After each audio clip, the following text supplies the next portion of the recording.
Would you believe me if I were to tell you that what I'm doing right here could possibly prove that God exists? In 1982, Paul Davies, one of the most respected minds in cosmology and physics, made a comparison using a pencil so phenomenal that it left scientists speechless. And of course, this is day 7 of mind-blowing facts about the universe until I prove to you there is a creator. But before I tell you exactly what Paul Davies said, I want you to understand something extremely important. Picture this: you take a pencil and you try to balance it perfectly on the tip of your finger. You breathe too hard and it falls. Even the slightest of vibration in the air will cause the pencil to fall down again. Now imagine if someone told you that this pencil stayed balanced like that, not for tens of years, not for hundreds, but for billions and billions of years. You'd laugh because physics itself rebels against that very idea. But what's astonishing here, ladies and gentlemen, is that Paul Davies mentions the following statement in his paper. He says the odds against the universe being as life-favoring as it is are enormous. It is as if one were to toss a pencil into the air and it landed on its point, balancing there forever. And that, ladies and gentlemen, is our universe. Every constant, every force, gravity, light, energy, time, perfectly aligned. If gravity were a little weaker, galaxies would never form. If gravity were a little bit stronger, everything would collapse into itself. The balance here is so precise, and the example given is the universe being that pencil, forever balanced on a point so fine that a single breath would take it out of place. But the catch here, ladies and gentlemen, is that this pencil never fell. It never fell ever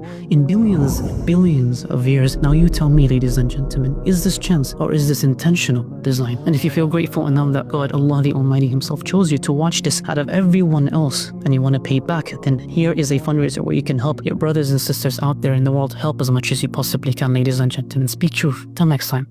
Assalamu alaikum.